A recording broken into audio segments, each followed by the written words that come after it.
Study with Mushahid में कैसे हैं आप सभी लोग। आई विश अच्छे हों और अच्छे से अपनी पढ़ाई, फैमिली और अपना ध्यान रख रहे हो। कैसी चल रही है आप लोगों की स्टडी? आई विश अच्छी चल रही हो, क्योंकि अब जो है वो एग्ज़ाम होने वाले हैं, तो कोई भी लापरवाही नहीं है, अच्छे से अपनी स्टडी करिए। और फिलहाल गर्मी भी काफ़ी हो रही है, तो इसलिए जो है वो अच्छे से पढ़ाई पर ध्यान दीजिए। गर्मी सर्दी एक तरफ रख दीजिए, ठीक है।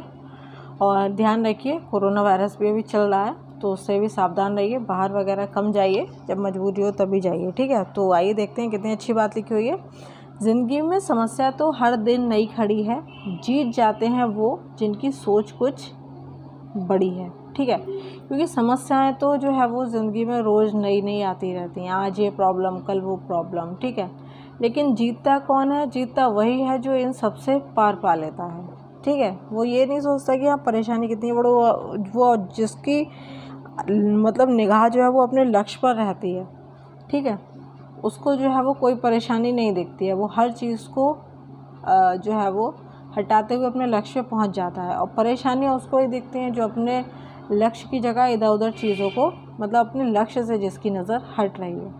तो इसलिए अपनी सोच को बड़ा रखिए, अपने लक्ष्य की तरफ पूरे से जो है वो ध्यान से अपने लक्ष्य को देखिए, पूरे से समर्पित रहिए और अच्छे से पढ़ाई करिए, क्योंकि ये बहुत ही अच्छा मौका है। इस समय जो है एग्ज़ाम होंगे और आप लोग अच्छे से पढ़ाई करिए, जिससे कहीं ना कहीं आप लोग का सिलेक्शन हो जाए, ठीक है।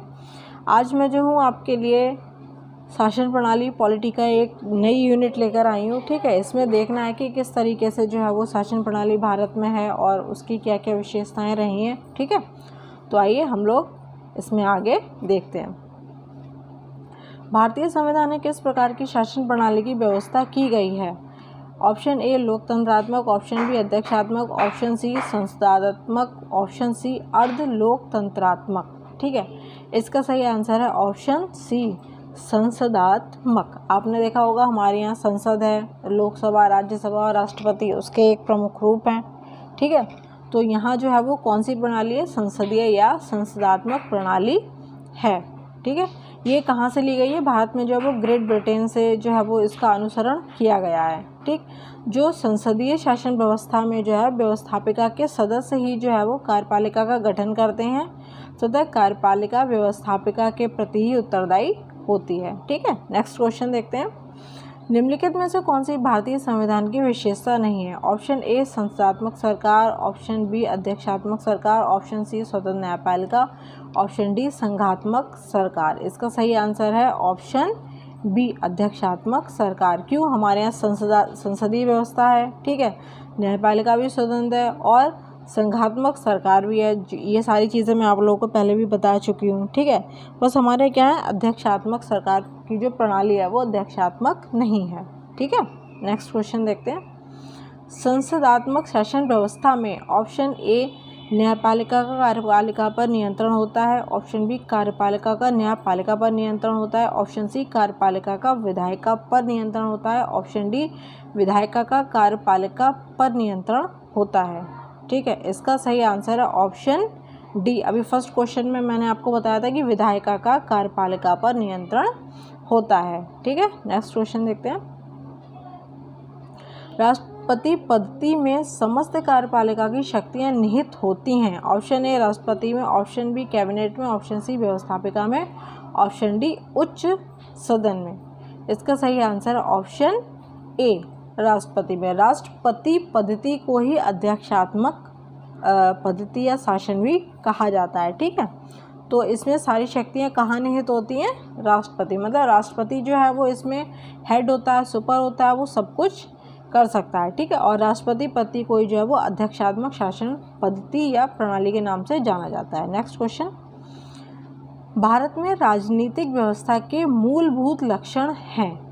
ऑप्शन ए यह एक लोकतांत्रिक ये असर्शन आप बताइए कथन। यह एक लोकतांत्रिक गणतंत्र है, इसमें संसदात्मक रूप की सरकार है, सर्वोच्च सत्ता भारत की जनता में निहित है और यह एक एकीकृत शक्ति का प्रावधान करती है, ठीक है। अब इसमें बताइए कौन से ऑप्शन सही है। ऑप्शन ए 1 या 2, ऑप्शन बी 1, 2, 3, ऑप्शन सी 2, 3 और 4, ऑप्शन डी सभी, यानी कि चारों। इसका सही आंसर है ऑप्शन बी 1, 2, 3 यानी कि भारत में जो राजनीतिक व्यवस्था के मूलभूत लक्षण कौन से हैं? पहला, दूसरा, यानी कि यहाँ लोकतांत्रिक गणतंत्र है, ठीक है। इसमें क्या है? संसदात्मक रूप की सरकार है और सर्वोच्च सत्ता जो है वो भारत की जनता में ही निहित है, ठीक है। ये सारी चीज़ें मैं आपको पहले भी कई बार बता चुकी हूँ, तो इस चीज़ को ध्यान रखिएगा। नेक्स्ट क्वेश्चन देखते हैं। निम्नलिखित कथनों पर विचार कीजिए। बताइए, भारत एक लोकतांत्रिक राज्य व्यवस्था है, भारत एक प्रभुसत्ता संपन्न राज्य है, भारत में लोकतांत्रिक समाज है, भारत एक कल्याणकारी राज्य है। ऑप्शन ए 1 और 2, ऑप्शन बी 1, 2, 3, ऑप्शन सी 2, 3, 4 और ऑप्शन डी 1, 2, 3, 4। तो इसका सही आंसर क्या है? ऑप्शन डी यानी कि चारों। भारत एक लोकतांत्रिक राज्य व्यवस्था है, ये तो पता ही है। भारत एक प्रभुत्व संपन्न राज्य है, यानी कि भारत अपना प्रभु खुद है, यानी कि उस पर किसी का कोई शासन नहीं है, ठीक है। भारत एक लोकतांत्रिक समाज है, इसमें क्या लोगों के द्वारा चुनी हुई सरकार होती है। भारत एक कल्याणकारी राज्य है, जहाँ मतलब जनता को सर्वोपरि रखा जाता है, ठीक है। तो इसका सही आंसर क्या है? ऑप्शन डी यानी कि चारों चीज़ें जो है वो बिल्कुल सही हैं। निम्नलिखित में से कौन सी विशेषता भारतीय राजतंत्र की नहीं है? ऑप्शन ए संविधान संगत सरकार, ऑप्शन बी लोकतांत्रिक सरकार, ऑप्शन सी विधि का शासन, ऑप्शन डी सत्तावादी सरकार। तो इसका सही आंसर है ऑप्शन डी सत्तावादी सरकार। भारत में जो है वो विधि का शासन है, हमारे यहाँ संविधान है, उसमें ढेर सारे नियम कानून हैं जिनके अनुसार हमारा देश चलता है, ठीक है। और भारत एक गणतंत्र है, ठीक है, ना कि एक राजतंत्र। हमारे यहाँ गणतंत्र का मतलब क्या है? हमारे यहाँ हमारा जो प्रमुख है वो वंशानुगत नहीं होता है, बल्कि उसको जो है वो चुना जाता है, ठीक है। प्रत्येक 5 वर्ष बाद जो है जनता अपने प्रतिनिधियों का निर्वाचन करती है, जिनके द्वारा जो है वो उसको चुना जाता है, और यहाँ लोकतांत्रिक सरकार है, ठीक है। तो यहाँ सत्तावादी सरकार नहीं है। नेक्स्ट देखते हैं, कल्याणकारी राज्य का उद्देश्य, मतलब कल्याणकारी जो राज्य होते हैं उनका उद्देश्य क्या होते हैं? ऑप्शन ए अधिकतम संख्या का अधिकतम कल्याण सुनिश्चित करना, ऑप्शन बी कमज़ोर वर्गों के कल्याण का प्रबंध करना, ऑप्शन सी सभी नागरिकों को स्वास्थ्य सुविधाएं प्रदान करना, ऑप्शन डी उपरोक्त में से कोई नहीं। इसका सही आंसर क्या है? ऑप्शन ए अधिकतम संख्या का अधिकतम कल्याण सुनिश्चित करना, अर्थात जो हमारी जनसंख्या है उनमें अधिकतम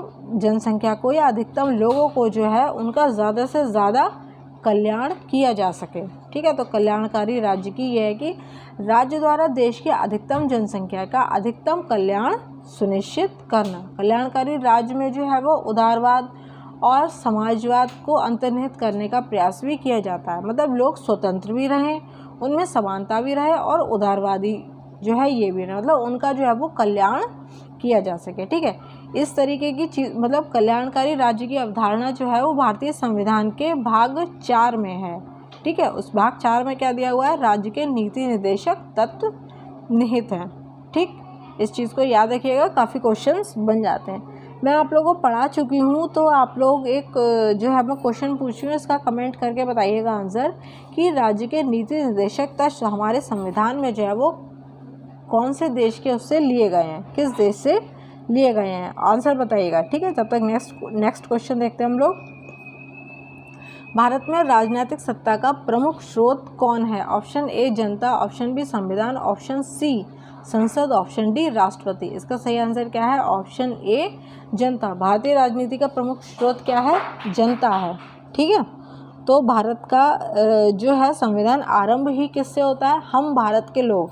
अगर आपने प्रस्तावना को कभी पढ़ा होगा तो उसमें लिखा होता है हम भारत के लोग, ये जो है वो इसी से शुरू होता है। तो भारत की राजनीतिक सत्ता का प्रमुख स्रोत क्या है? भारत की जनता। नेक्स्ट क्वेश्चन देखते हैं। भारत में प्रजातंत्र इस तथ्य पर आधारित है कि ऑप्शन ए संविधान लिखित है, ऑप्शन बी यहाँ मौलिक अधिकार प्रदान किए गए हैं, ऑप्शन सी जनता को सरकार को चुनने व बदलने का अधिकार प्राप्त है, ऑप्शन डी यहाँ राज्य के नीति निर्देशक तत्व हैं। तो इसका सही आंसर क्या है? ऑप्शन सी जनता को सरकारों को चुनने तथा बदलने का अधिकार प्राप्त है। कैसे? जैसे कि आप लोग देखते हैं कि हर 5 साल बाद जो है अपने इलेक्शन होता है, चाहे स्टेट का हो या सेंटर का हो, तो मान लीजिए अगर आपने अभी भी जो है किसी गवर्नमेंट को वोट दिया, किसी भी पार्टी को, और वो जो है सत्ता में आ गए, अगर वो सही तरीके से काम नहीं कर रही है जनता की भलाई का, तो 5 साल बाद जो है आप उसको बदल सकते हैं। ठीक है, तो ये बहुत बड़ी शक्ति होती है किसी भी देश की जनता के पास। ठीक, नेक्स्ट क्वेश्चन देखते हैं। निम्नलिखित में से किनसे विधि निर्धारित होता है कि भारत का संविधान परिसंघीय है? ठीक, ऑप्शन ए संविधान लिखित और अनम्य है, ऑप्शन बी न्यायपालिका स्वतंत्र है, ऑप्शन सी अपशिष्ट शक्तियों का केंद्र में निहित होना, ऑप्शन डी केंद्र और राज्यों के बीच शक्तियों का वितरण। इसका सही आंसर है ऑप्शन डी, केंद्र और राज्यों के बीच शक्तियों का वितरण। केंद्र और राज्य की जो है वो शक्तियाँ वितरित हैं कि केंद्र को अलग शक्तियाँ दी गई हैं, राज्यों को अलग दी गई हैं। ठीक है, कोई भी जो राज्य है वो संघात्मक है या एकात्मक, ये उसके संविधान के द्वारा जो है वो संघ और राज्यों की महाशक्तियों के विभाजन के आधार पर ही जाना जा सकता है। यदि संघ एवं राज्यों के मध्य जो है वो शक्तियों का विभाजन है तो उस राज्य को संघीय राज्य कहा जाता है। ठीक है, जैसे कि भारत का संविधान परिसंघीय है क्योंकि यहाँ जो है वो केंद्र और राज्यों के बीच शक्तियों का वितरण किया गया है। ठीक है, नेक्स्ट क्वेश्चन देखते हैं। भारतीय संविधान कैसा है? ऑप्शन ए कठोर, ऑप्शन बी लचीला, ऑप्शन सी ना ही कठोर ना ही लचीला, ऑप्शन डी अंशतः कठोर और अंशतः लचीला। इसका सही आंसर क्या है? ऑप्शन डी, अंशतः कठोर और अंशतः लचीला। क्योंकि हमारे यहाँ जो है वो कुछ जैसे हमें किसी भी चीज़ में संशोधन करना है, ठीक है, चाहे संविधान में हो किसी चीज़ में, तो कुछ प्रोसेस ऐसी हैं जो बहुत ही ज़्यादा कठोर हैं, जिनको बदलने के लिए जो है वो थोड़ी मेहनत होती है, लेकिन कुछ चीज़ें जो हैं वो इजीली चेंज हो जाती हैं। तो इसीलिए हमारे संविधान को जो है वो हमारे पूर्वजों ने बनाया ही इसी प्रकार से था कि उसमें कोई मनमानी ना कर पाए। ठीक है, उसको आराम से जो है वो जो चीज़ पब्लिक के लिए, आम जनता के लिए सही है, उसी प्रकार से परिवर्तित किया जाए। और हमारी न्यायपालिका को भी इसीलिए शक्ति दी गई है, इसीलिए उसको गार्जियन बोला गया है संविधान का। ठीक है, सुप्रीम कोर्ट को। और जो है वो संशोधन की शक्ति किस अनुच्छेद के तहत है? 368 के तहत।